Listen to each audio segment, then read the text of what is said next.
When I got home that night, the air felt heavier than usual. I had worked overtime to finish a major project, already mentally preparing to surprise Jane with a weekend trip I'd planned. She deserved it, or so I thought at the time. We hadn't spent much time together recently, and I was eager to rekindle what I believed was still a loving marriage. The house was dark when I walked in.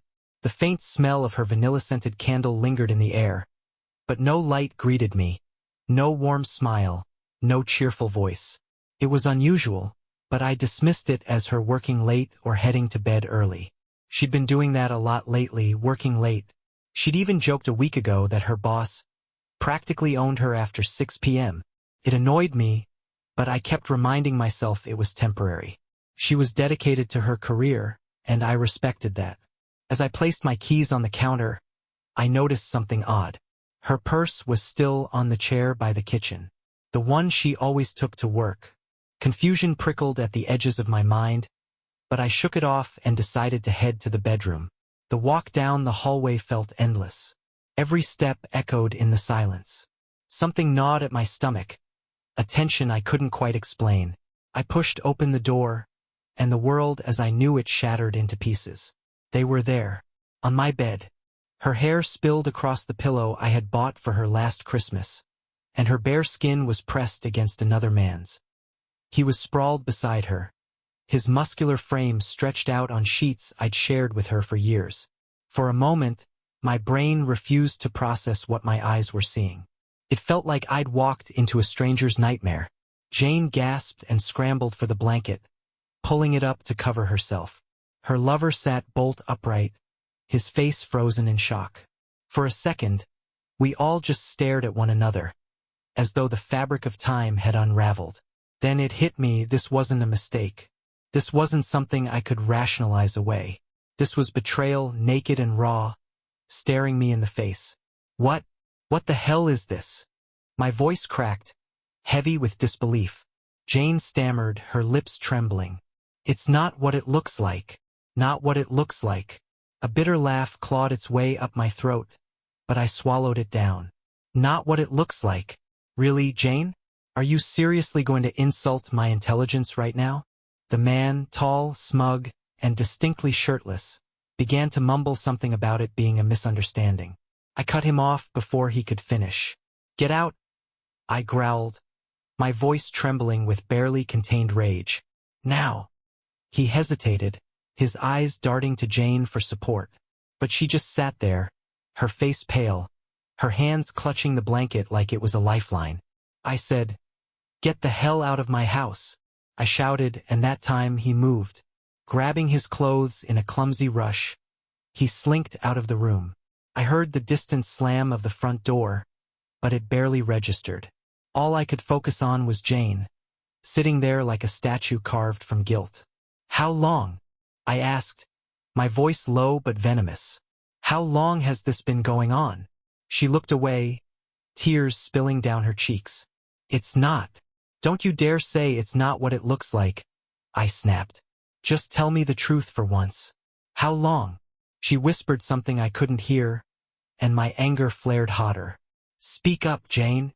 2 months, she finally choked out, her voice barely audible. 2 months. 60 days. That was all it had taken to destroy 11 years of marriage. I stared at her, searching for something. An explanation, an apology, a reason not to walk out of the house and never come back. But all I saw was the face of a stranger. "I can't believe this," I muttered, running a hand through my hair. "I gave you everything, Jane. I trusted you." "I'm sorry," she whispered, her voice trembling. "It just happened." "It just happened?" I repeated, incredulous. No, Jane. Tripping on the sidewalk happens. Forgetting your anniversary happens. This, I gestured to the bed, the sheets that were still twisted in disarray. "This doesn't just happen. You made a choice." Her tears came faster now, but I couldn't bring myself to care. The pain in my chest was too overwhelming, a crushing weight that made it hard to breathe. "You know what?" I said, turning toward the door. "I can't do this right now. I need to get out of here." She called after me as I left, but I didn't stop. The walls of the house felt like they were closing in, suffocating me. I grabbed my keys and slammed the door behind me, the sound echoing in the quiet night. As I sat in my car, gripping the steering wheel with trembling hands, I realized something. This wasn't just heartbreak. This was war, and I wasn't about to lose. I drove for hours, though I don't remember where I went. The city blurred around me, headlights and street lamps streaking across my vision like smudged paint. The steering wheel groaned under the grip of my hands, white-knuckled and shaking. It was as if I needed to outrun what I'd seen, as if distance could somehow erase the memory burned into my mind. But no matter how far I went, it stayed with me, festering like an open wound. I pulled into an empty parking lot by a park I vaguely recognized. The engine hummed beneath me, its vibration the only thing keeping me tethered to reality. I killed the ignition and sat there in the dark, staring at my reflection in the rearview mirror. I looked like a man I didn't recognize, pale, hollow-eyed, and broken. The weight of it hit me then. The betrayal, the humiliation, the cold, gut-wrenching truth that the life I thought I'd been building with Jane had been nothing but a facade. My chest heaved as I struggled to breathe, the air around me suddenly too thin. I thought of all the little moments that made sense now, the subtle clues I'd ignored or brushed aside. The late nights, the unexplained absences, the way her phone always seemed to be turned away when she texted. I'd trusted her blindly, like a fool. I'd believed her when she told me she was working late, believed her when she said I was imagining things. And then there was him, the smug bastard who'd been in my house, in my bed, touching my wife like he had any right to. The thought of it made my stomach churn with nausea. I slammed my fist against the steering wheel, the sound sharp and loud in the enclosed space. The anger rose in me like a storm, wild and unrelenting. But beneath it something else stirred. Fear. Not for myself, but for what would come next. My marriage was over. There was no doubt about that. But what did that mean for me? For my life? The life I'd built around Jane?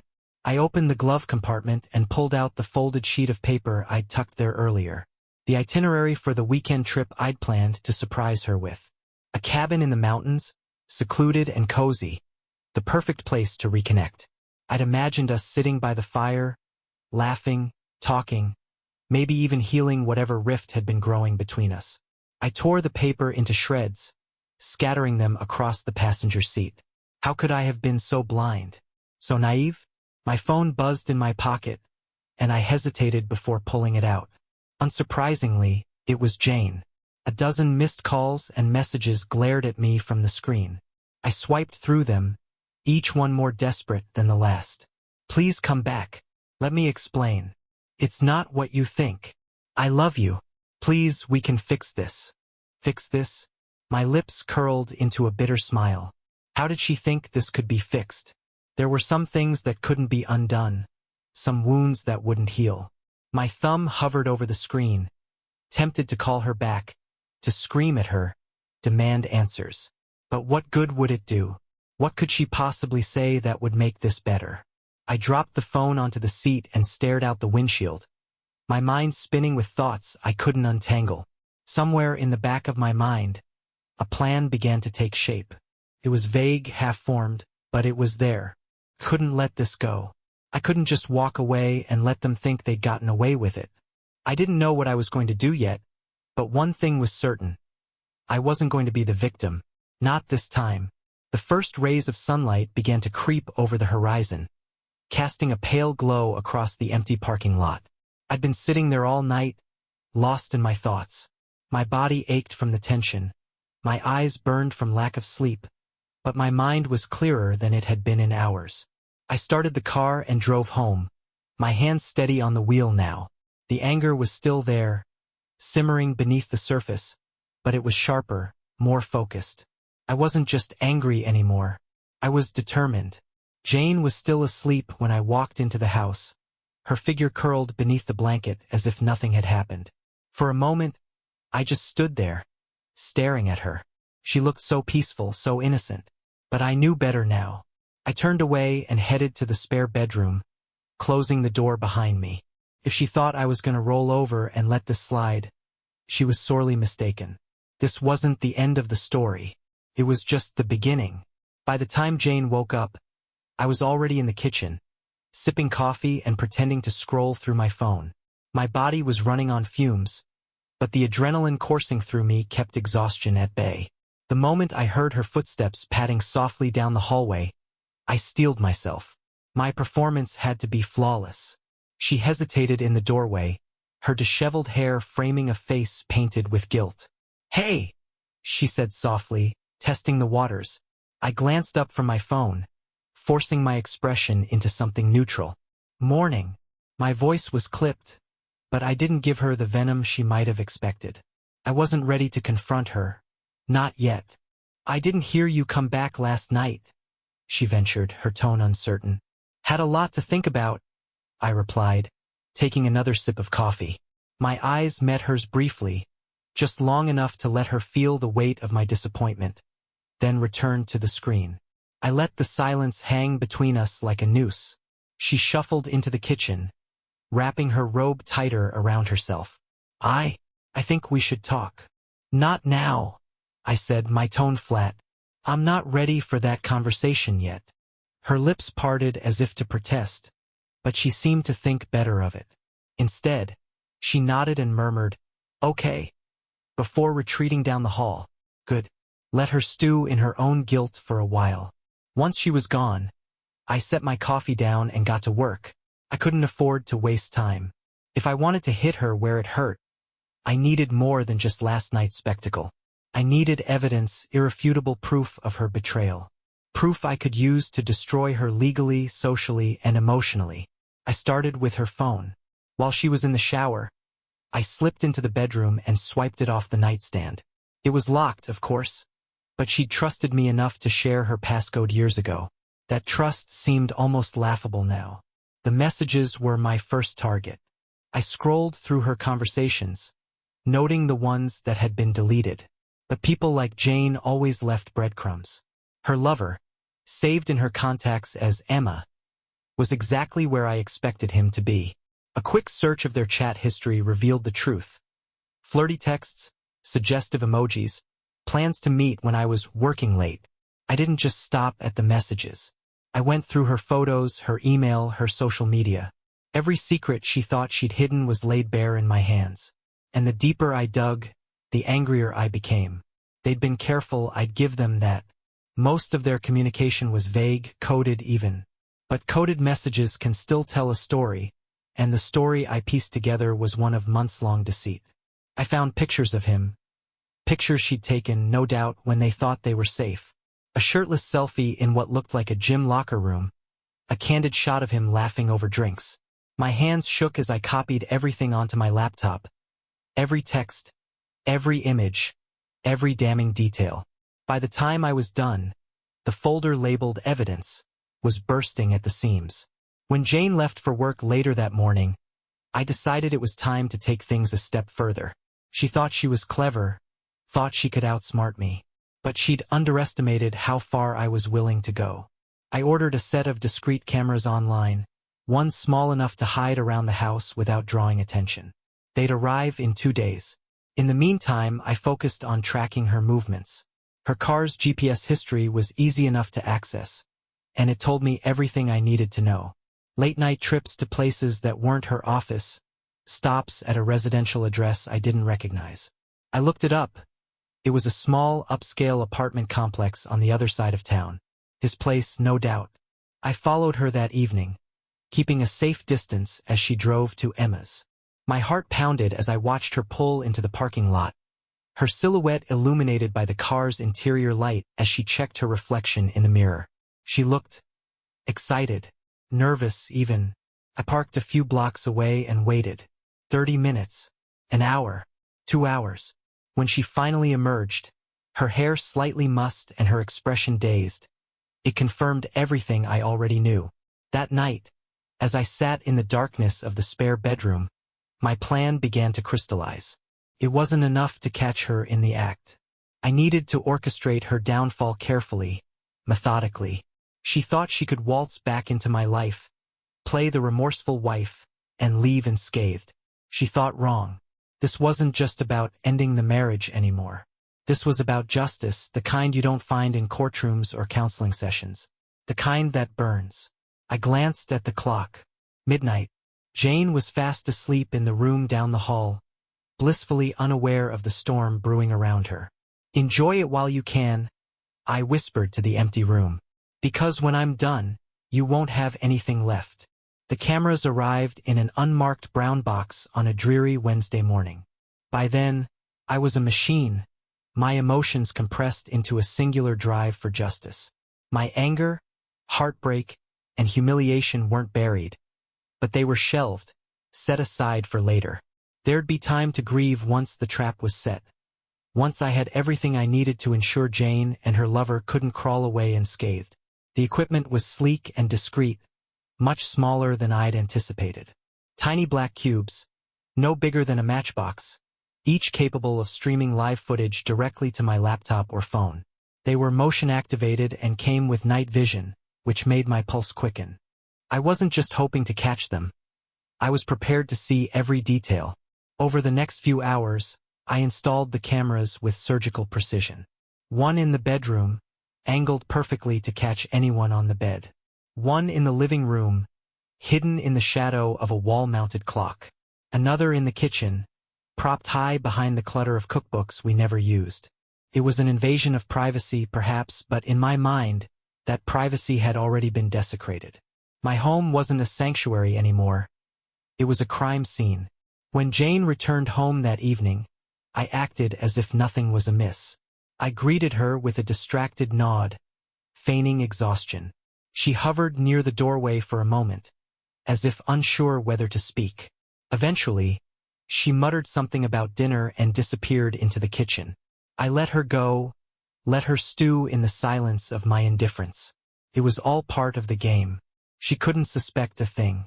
Later, as she slept in the bedroom down the hall, I sat in the dim glow of my laptop screen, combing through her phone's data. The software I'd installed had synced every message, email, and location ping to my computer, offering a comprehensive map of her deceit. I scrolled through weeks' worth of texts, each one a pinprick to my already bleeding heart. Her lover, Mike, was a gym coach just as I'd suspected. Their messages dated back months, starting innocently enough with discussions about fitness routines and nutrition. But it wasn't long before the tone shifted. Flirty banter became explicit innuendo. Harmless questions became plans to meet in private. They'd used code words for their rendezvous, workouts and training sessions that had nothing to do with treadmills or weights. I found photos, too. Candid shots of him in the gym, his muscles glistening with sweat. A selfie Jane had taken with him, their faces close enough to make my stomach churn. But the worst was a series of pictures from a hotel room. A cheap, poorly lit room that reeked of desperation even through the screen. The timestamps told me everything I needed to know. My hands trembled as I copied everything into a folder labeled Evidence. The messages, the photos, the location history, it was all there, neatly organized and ready to be used. But even as I documented her betrayal, a question gnawed at the edges of my mind. Why? Why had she done this? Was I not enough? Had I missed the signs? I pushed the thought aside. The answer didn't matter anymore. What mattered was the trap, and the fact that it was closing around her and her lover like a vice. The next morning, I set up the camera's live feed, watching as Jane went about her day. She seemed normal, almost infuriatingly so. She hummed while making coffee, scrolled through her phone with a faint smile, and kissed me on the cheek before leaving for work. For a moment, I felt the ghost of the woman I'd fallen in love with. But it was just that, a ghost.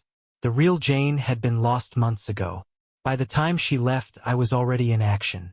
Her car's GPS system gave me access to her movements, confirming what I'd pieced together from her messages. She wasn't going to the gym or her office.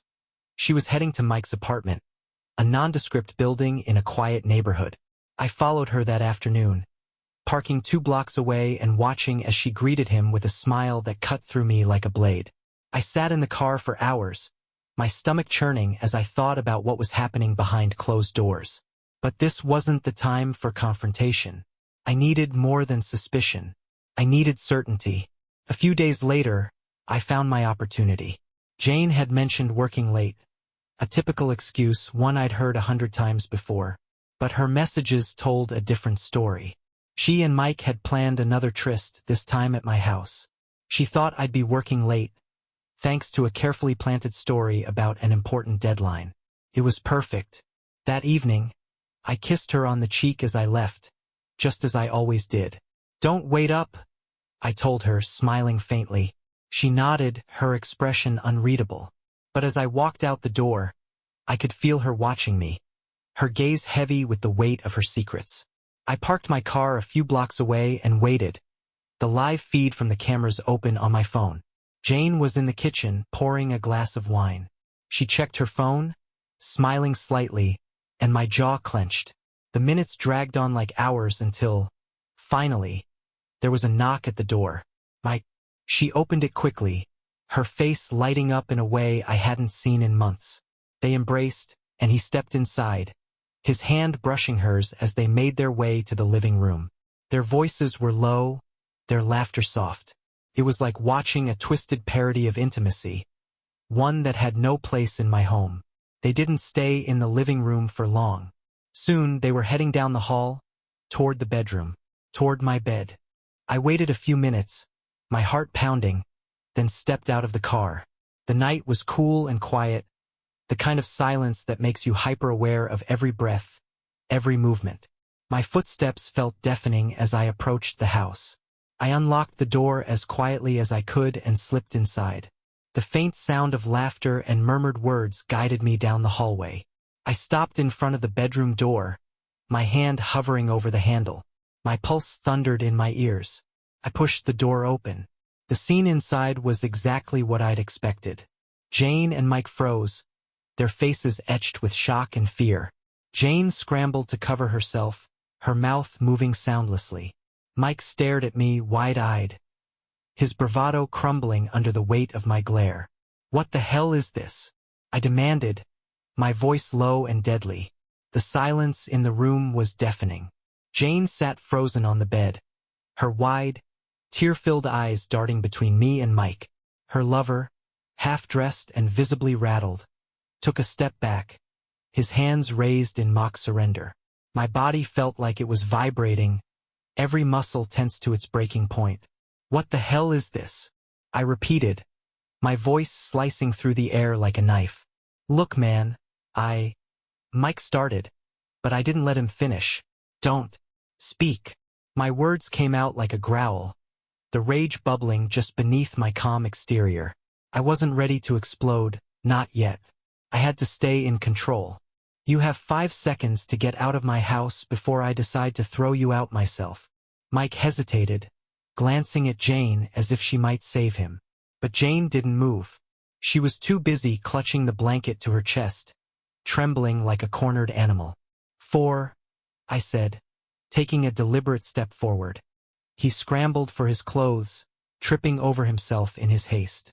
As he pulled on his pants, he mumbled something under his breath, but I didn't care enough to listen. He was already dead to me, just another piece of the wreckage Jane had brought into my life. 3, I warned, my voice steady. Mike darted past me, clutching his shoes and shirt. I followed him to the front door, watching as he fumbled with the handle. He looked back at me one last time, his face a mix of anger and fear, before disappearing into the night. I slammed the door behind him and turned back toward the bedroom. The house felt too quiet now, the silence pressing against my ears like a scream. Jane was still sitting on the bed, her shoulders hunched and her face buried in her hands. Her muffled sobs filled the room as I stood in the doorway, my shadow stretching across the floor. "How long?" I asked, my voice low but firm. She looked up, her cheeks streaked with tears. "It doesn't matter," she whispered, her voice breaking. "Don't give me that," I snapped, taking a step closer. "How long, Jane? Weeks? Months? Years?" Her lip quivered, and she looked away, ashamed. 2 months, she said finally. 2 months. 60 days. Long enough to erode everything we'd built together. My chest felt tight, the weight of her confession pressing down on me like a boulder. "Why?" The word came out softer than I intended, laced with something that might have been desperation. Why him? Why anyone?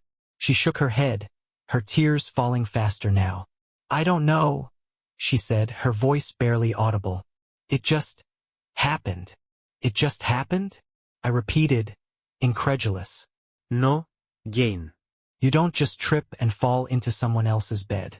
You made a choice, over and over again. She flinched at my words, her hands gripping the blanket tighter. I didn't mean to hurt you, she said, her voice cracking. Well, congratulations, I said bitterly. You failed spectacularly at that. The room fell silent again, her sobs the only sound. For a moment, I let myself look at her. Not the woman sitting before me, but the woman I'd married. The woman I'd loved. The woman I thought I knew. But that woman was gone, replaced by a stranger who had shattered my life without a second thought. Did you love him? I asked quietly, the question heavy with dread. Her head shot up, her tear-streaked face filled with panic. No, she said quickly. It wasn't like that. Save it, I said, cutting her off. I don't want to hear excuses. I don't want to hear how it wasn't like that. You cheated, Jane. You lied to me. You betrayed me. I'm sorry, she whispered, her voice trembling.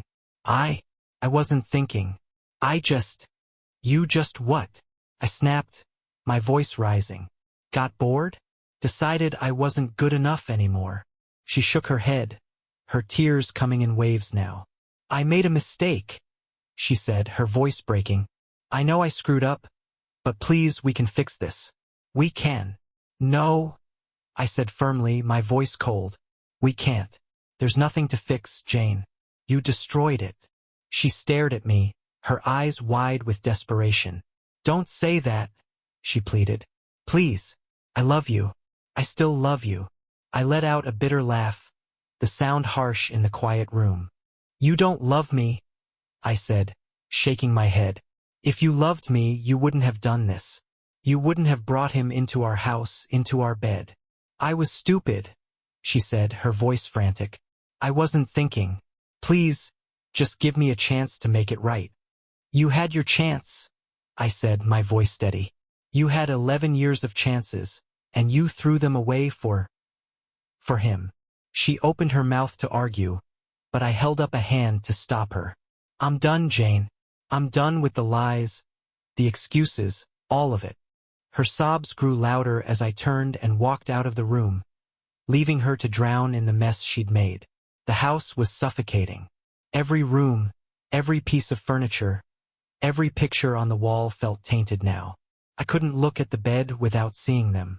Couldn't sit at the dining table without imagining her texting him under the surface while I talked about my day.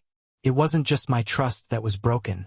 It was my entire sense of normalcy, my connection to this place that was supposed to be my sanctuary. After leaving Jane sobbing in the bedroom, I went to the kitchen and poured myself a glass of water, though my hands were shaking so badly I nearly spilled it. I could still hear her cries faintly through the walls, but I ignored them. I didn't feel sorry for her. She was mourning her mistakes, not the marriage she'd destroyed. I sat at the table, staring at the glass in my hands, and thought about what came next. I caught her. I confronted her. But now the real battle began. This wasn't just about leaving her. It was about making sure she couldn't rewrite the narrative, couldn't paint herself as the victim. I wasn't going to let her walk away with sympathy or dignity. She emerged from the bedroom after what felt like an hour, her eyes red and swollen. She'd changed into a sweatshirt and leggings, her hair pulled into a messy bun. She looked broken, but I wasn't moved. I don't want to fight, she said softly, her voice hoarse from crying. Good, I replied coldly, because I'm done talking. Please, let's just. I stood abruptly, the chair scraping loudly against the floor. You want to talk? Fine. Here's how this is going to go. You're going to pack your things and leave. Tonight. I don't care where you go, your sister's, a hotel, I don't care. But you're not staying here. Her eyes widened in panic. Wait, no. You can't just. This is my home, too. Not anymore, I said firmly. You forfeited that the moment you brought him here. She took a shaky step toward me, her hands clasped together. We can work through this. We can go to counseling. I'll do whatever it takes. Just, please, don't do this. I laughed bitterly, the sound harsh and foreign even to my own ears. Counseling? You think sitting in a room with a stranger and talking about our feelings is going to erase what you did? You think it's going to make me forget the sight of you in our bed with him? Tears spilled down her cheeks again, but I didn't care. She'd had plenty of chances to think about the consequences before now. I'm sorry, she whispered. I'll do anything. Please. I'm sure you will, I said. But it's too late. The lawyer will be in touch. She flinched at the mention of a lawyer, her hands dropping to her sides. A lawyer? Are you serious? Dead serious, I replied. You're going to be served with divorce papers. And don't even think about trying to fight me on this. I've got everything I need to bury you in court. Her face crumpled, but I pressed on. You'll get nothing, Jane. No sympathy, no money, nothing. And if you try to make this ugly, I will destroy whatever's left of your reputation. Don't test me. She sank into a chair, her head in her hands. For a moment I almost felt bad for her, but then I remembered the messages, the photos, the smirking face of the man she'd betrayed me with. Please, she said again, her voice muffled. Pack your things, I said, turning my back to her. And don't make me ask again. I left her sitting there and went to the spare room, closing the door behind me. The adrenaline that had been driving me all evening was starting to wear off, replaced by a bone-deep exhaustion. I collapsed onto the bed, staring at the ceiling as the events of the night replayed in my mind. It wasn't long before I heard her moving around the house, her footsteps slow and hesitant. I imagined her packing a suitcase. Each item she folded a reminder of what she'd lost. The thought brought me a grim sense of satisfaction. By the time she came to the door, I was too drained to care. She knocked softly, but I didn't respond. She knocked again, louder this time. What? I said finally, my voice flat. I'm leaving, she said through the door. I'll go to my sister's for now. Good. I just wanted to say I'm sorry. For everything. I didn't answer. After a moment, I heard her sigh and walk away. When I finally heard the front door close behind her, I let out a long breath. The house felt quieter than ever, but at least it was my silence now. I stared at the ceiling for what felt like hours, my mind spinning. This was just the beginning. Jane was gone, but Mike wasn't. The fight wasn't over until they both paid for what they'd done. Somewhere between the anger and the exhaustion, I felt a strange sense of clarity. I had nothing left to lose, and that made me dangerous. The house was empty now, stripped of her presence, but the ghost of what had happened lingered in every corner. I didn't sleep that night. I didn't cry. Instead, I sat at the kitchen table with my laptop, scrolling through the digital evidence I'd collected. Every text, every image, every damning detail was meticulously saved in the folder I'd named Justice. This wasn't about getting even, it was about power. Jane and Mike had taken my dignity, my trust, my sense of safety, and now I was going to take everything from them. By morning, I had a plan. First, Jane. The divorce would be brutal, but I had the tools to ensure it went entirely my way. The prenuptial agreement we'd signed when we got married, a formality at the time, was now my greatest weapon. She wouldn't get the house, the savings, or a penny beyond what was legally required. And with the evidence I had, I'd ensure she couldn't manipulate the narrative or gain sympathy. But it wasn't enough. Mike needed to suffer, too. I wasn't just going to dismantle their affair, I was going to dismantle him. After a long shower and 3 cups of coffee, I started my research. Mike's social media accounts were a goldmine of information. He presented himself as the picture-perfect fitness coach. Motivational posts, client testimonials, gym selfies. He had hundreds of followers, many of whom were women who left flirtatious comments under his posts. But it wasn't just his online presence that interested me. It was his professional life. I discovered he was employed at a local gym chain with a solid reputation. A quick call to the gym, posing as a potential client, confirmed that he worked weekday mornings and afternoons. Perfect.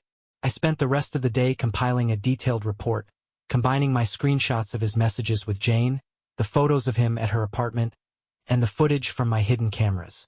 It wasn't hard to craft a narrative that painted him as a predator using his position to manipulate clients. Whether or not it was true didn't matter. It would be enough to ruin him. By the next morning, I had everything I needed. I sent the report anonymously to his employer, framing it as a concerned client who had uncovered inappropriate behavior. I included the video evidence, careful to omit my identity or connection to the situation. Within hours, I got confirmation that the email had been received. By the end of the day, I learned from a friend who frequented the gym that Mike had been suspended pending an investigation. But I wasn't done. The next step was Jane's lover's personal life. A little digging revealed that Mike was drowning in debt. Maxed out credit cards, unpaid loans, a history of late rent payments. He wasn't the smooth operator he appeared to be.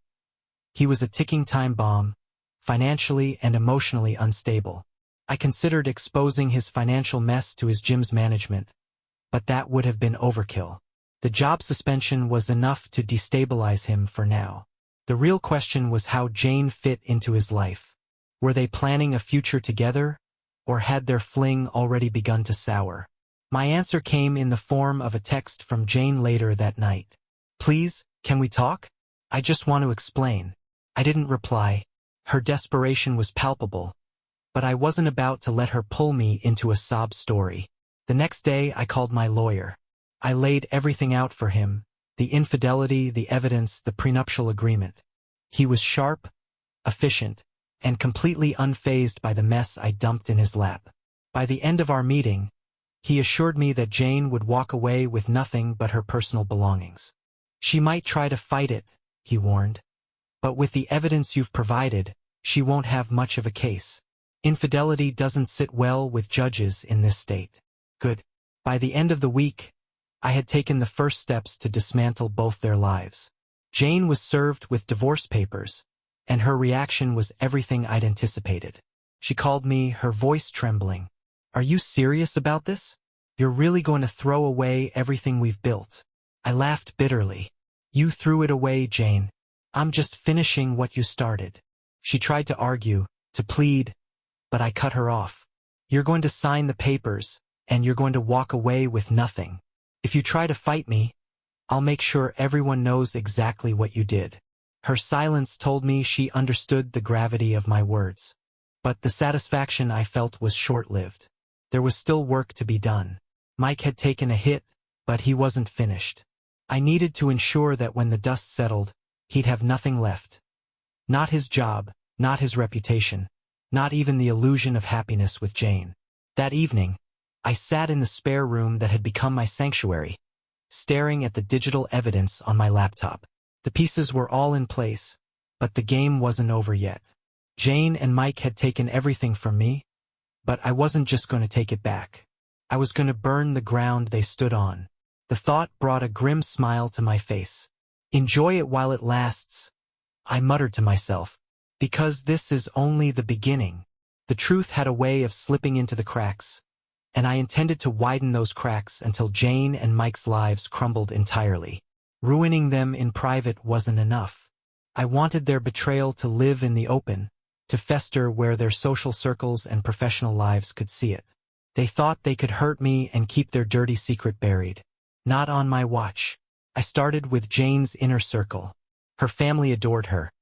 Her parents, her older sister, and a tight-knit group of friends she'd known since college. They had always seen her as the perfect wife, the devoted partner. I wondered how they would react when they saw her true colors. I crafted a simple message, cold, precise, and accompanied by irrefutable evidence. The screenshots of her messages with Mike, the photos of them together, and a brief explanation of what I had walked in on. It wasn't written in anger, just raw facts. I sent the message to her family's group chat, which included her parents, her sister, and her brother-in-law. The silence that followed was deafening. Took about 5 minutes before my phone started ringing. It was her sister. "Is this real?" she asked, her voice shaky.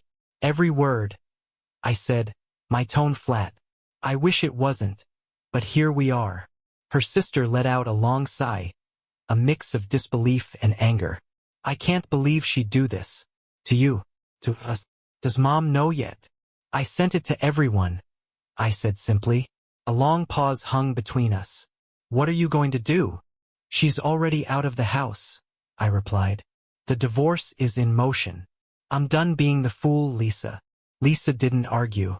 In fact, she sounded like she was on my side. If you need anything, let me know.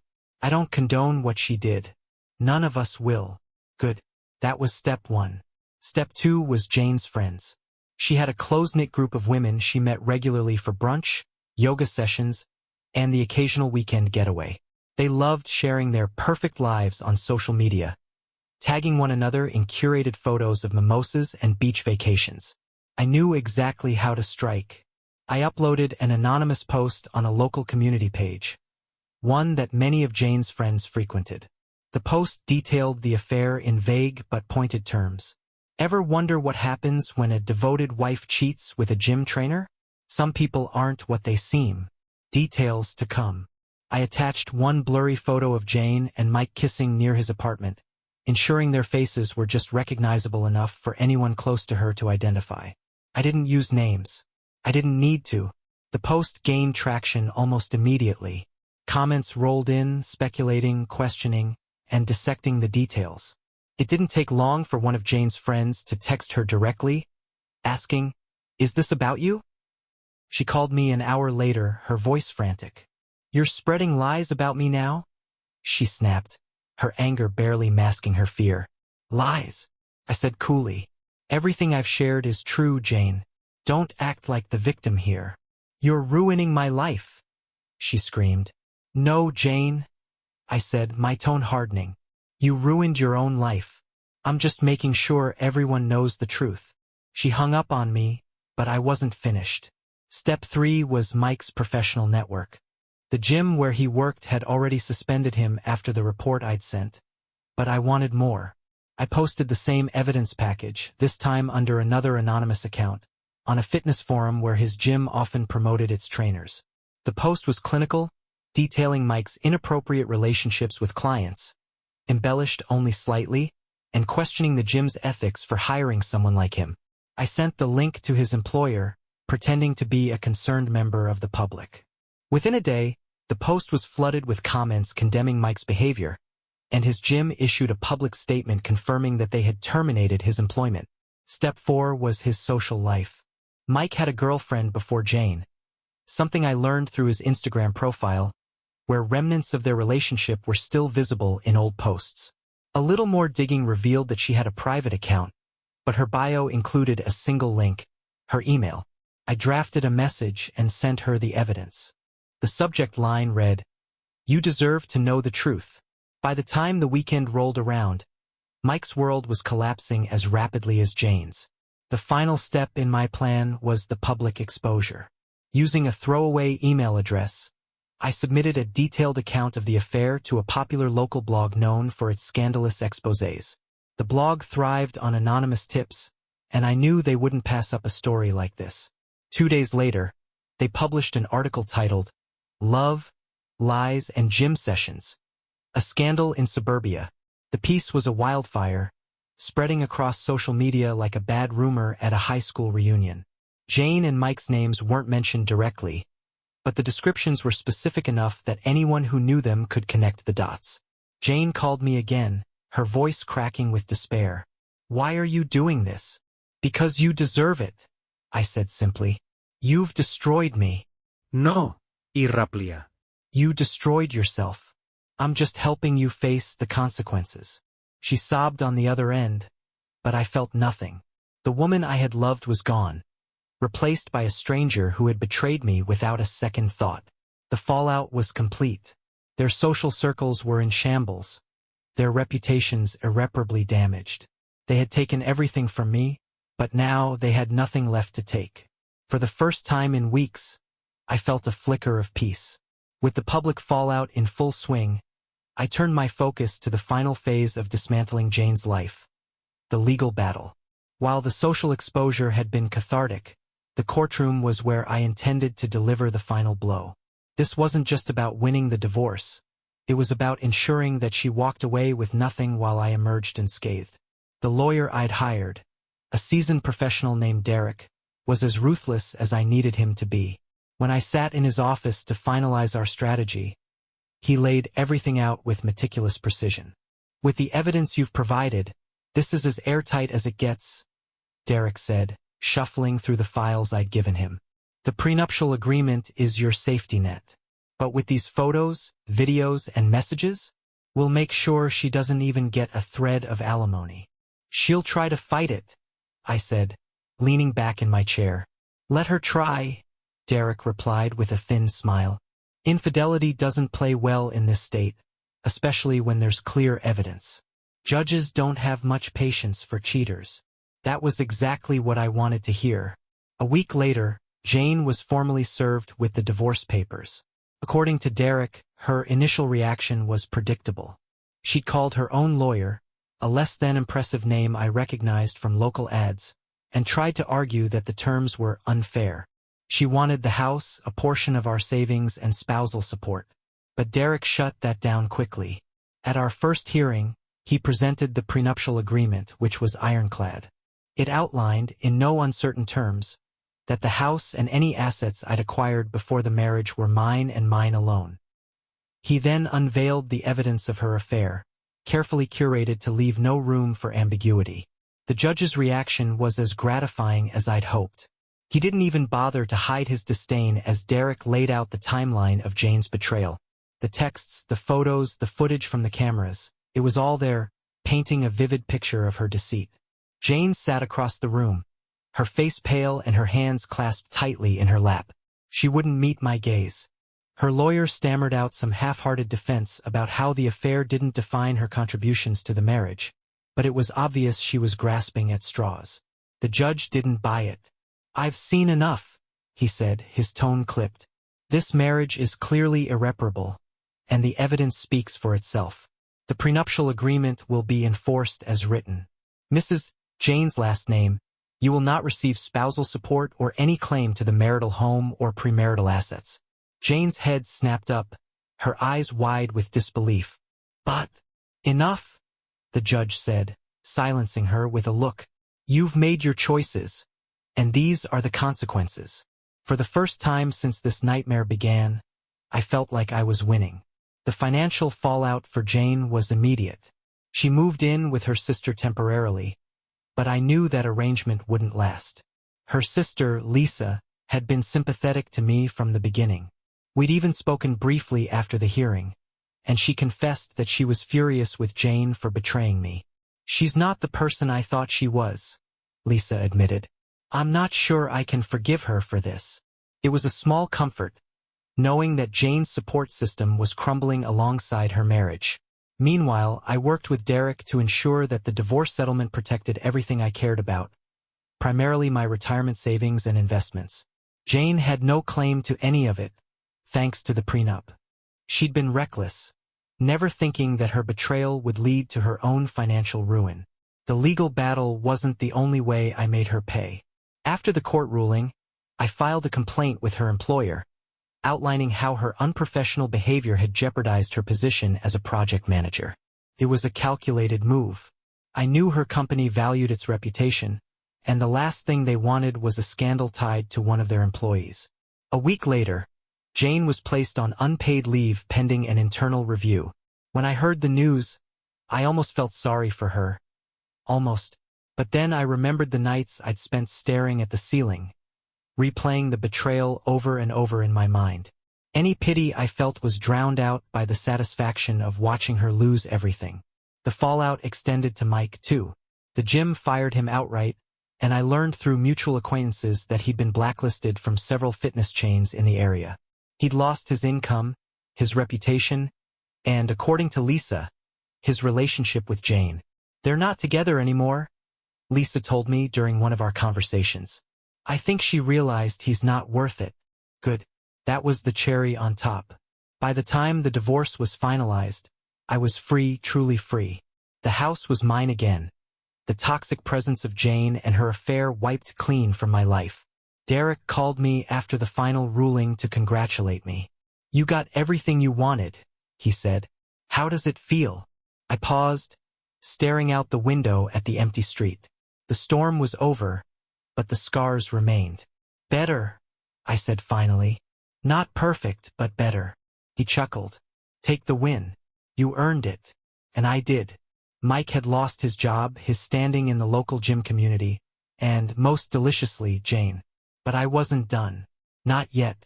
For all the damage he had inflicted on my life, for all the smug glances I'd imagined him throwing my way during his affair with Jane, I wanted to ensure that his fall was complete. After all, Jane was only half of the betrayal. Mike had walked into my home, disrespected me in ways he'd likely never understand, and thought he could move on without consequences. He might have believed that getting fired and dumped by Jane was the worst of it, but I wasn't about to let him limp away unscathed. I started with his online presence. His Instagram profile, once flooded with smiling photos of clients and motivational captions, had gone eerily silent after his firing. Still, it remained active, a relic of the life he wanted to present to the world. That was my next target. Over the next few days, I scoured his page for anything incriminating, any loose thread I could pull to unravel his carefully crafted persona. What I found was a series of tagged photos from years past, most of them harmless, but a few that told a different story. In one photo, he posed with a group of clients at an after-hours event, a drink in his hand despite the gym's strict no-alcohol policy for staff. In another, he stood a little too close to a younger female client, his hand resting on her lower back. The comments on the photo hinted at an inappropriate relationship. Half-jokes that, in light of everything else, didn't feel so funny anymore. I compiled these along with his messages to Jane and sent the package anonymously to a fitness industry blog. The blog had a reputation for digging into scandal, and I knew they wouldn't resist a story about a disgraced gym trainer who crossed the line with his clients. The article went live within a week. Titled "The Dark Side of Fitness: A Coach's Fall from Grace," it detailed Mike's inappropriate relationships, his firing, and the circumstances surrounding his affair. They didn't name Jane, but they didn't need to. Mike was the focus, and the damage was done. The article spread quickly, shared by readers who thrived on gossip. Comments flooded the post, condemning Mike for his behavior. Some claimed they had always found him creepy or unprofessional, while others shared rumors of their own about his conduct. I knew Mike would see it. I hoped it stung. But I wasn't done yet. Through a friend of a friend, I learned that Mike had started offering private coaching sessions out of his home, a desperate attempt to stay afloat financially. He'd plastered flyers around the local area and sent out emails to former clients, trying to rebuild his business from the ashes. I made sure those ashes stayed ashes. I reached out to several of his potential clients anonymously, posing as someone who had been burned by his coaching services. I shared the blog article, warning them to be careful who they trusted. I wasn't lying, he was a fraud, and they deserved to know. Word spread fast in the tight-knit fitness community. One by one, his potential clients backed out, citing vague reasons or simply ghosting him altogether. His little side hustle crumbled before it even began. Then came his finances. I knew from my earlier research that Mike was drowning in debt. His credit cards were maxed out, his car payments were overdue, and his apartment lease was on shaky ground. Losing his job had only made things worse, and his failed coaching venture was the final nail in the coffin. It didn't take long for his financial struggles to catch up with him. He was evicted from his apartment within a month, his landlord citing months of unpaid rent. Rumors circulated that he'd moved in with a friend, but even that arrangement didn't last. By the time I stopped hearing about him, he was couch surfing and struggling to make ends meet. But the most satisfying part? Watching him lose his confidence. Mike had always carried himself with an air of smug superiority, the kind of guy who thought his muscles and charm made him untouchable. But when I saw him a few weeks after his eviction, he was a shadow of his former self. I ran into him at a gas station of all places. He was filling up an old, beat-up car, probably a loaner from a friend, and wearing clothes that looked like they hadn't been washed in days. He spotted me before I could slip away, and our eyes met. For a moment I thought he might say something, but he didn't. He just looked at me, his shoulders slumped and his face pale. There was no fire in his eyes, no hint of the cocky bravado he'd once flaunted. "Mike," I said, nodding curtly. He opened his mouth, but no words came out. I could see the shame written all over his face, the realization that I had played a part in his downfall.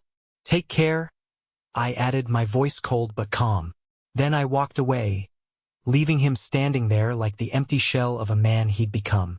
By the time I got back into my car, I felt lighter. It wasn't happiness, exactly. I wasn't naive enough to think that revenge would magically erase the pain of what Jane and Mike had done. But it was closure. Mike's life was in ruins, and Jane wasn't far behind. They'd made their choices, and they were living with the consequences. I drove away from the gas station without looking back, ready to focus on what came next. For the first time in a long time, the future felt like it belonged to me again. The dust settled slowly, but when it did, the silence wasn't oppressive anymore. It was peaceful. The house no longer felt haunted by memories of betrayal. It felt like mine again. I had scrubbed it clean, not just physically but emotionally. Every trace of Jane was gone. Her clothes, her photos, even the mug she always used for coffee. It was strange at first, living in a home that felt emptier but freer. For a while, I kept expecting to hear her footsteps in the hall or see her bags slung over the chair in the kitchen.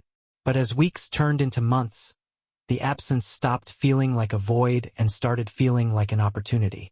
Jane, for her part, had faded from my life entirely. The last I heard, she had moved to a small apartment on the other side of town, scraping by on what little savings she had left. Lisa occasionally sent me updates, though I didn't ask for them.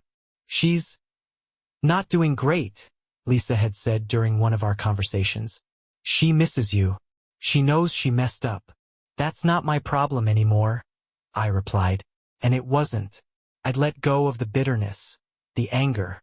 Holding on to it would have only kept me tethered to her, and I was done with that chapter of my life. She'd made her choices, and now she was living with the consequences. Mike, too, had disappeared from my radar.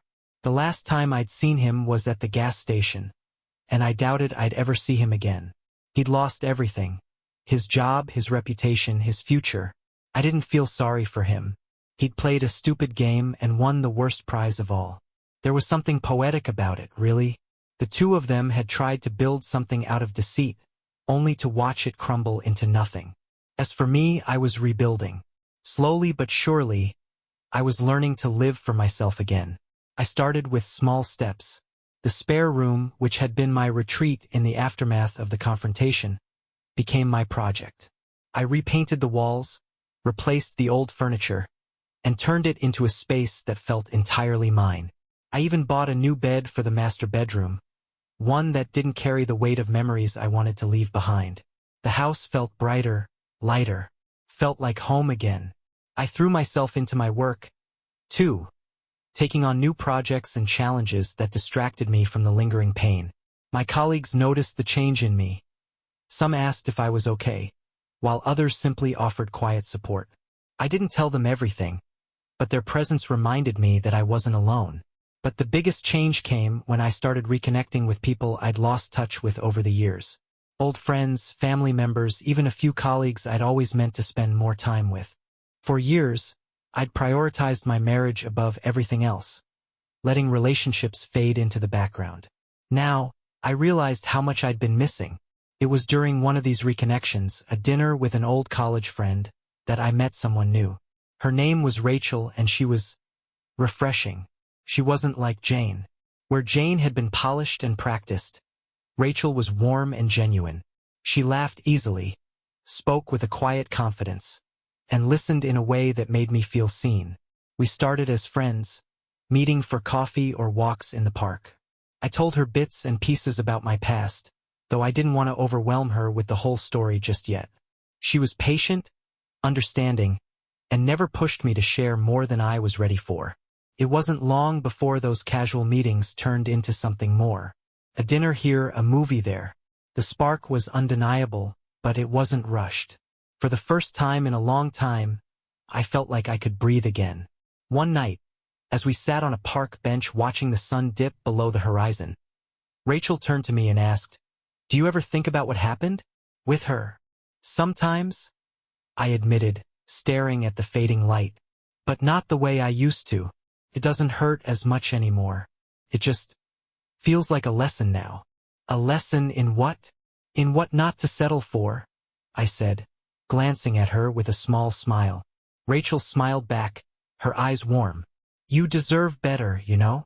"I think I finally believe that," I said quietly. And I did.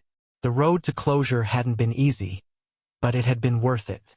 I'd faced my pain head-on, taken back control of my life, and found peace in the aftermath. The man who had walked into that bedroom months ago, the man who had been crushed by betrayal and blinded by rage, was gone. In his place stood someone stronger, wiser, and ready to embrace the future. As I walked Rachel to her car that night, I couldn't help but feel a strange sense of gratitude. Not for what Jane and Mike had done, that was a wound I'd carry forever, but for what I'd learned about myself. The life I thought I'd lost had only been a stepping stone to something better. And for the first time in years, I was excited to see where the path would lead. The end.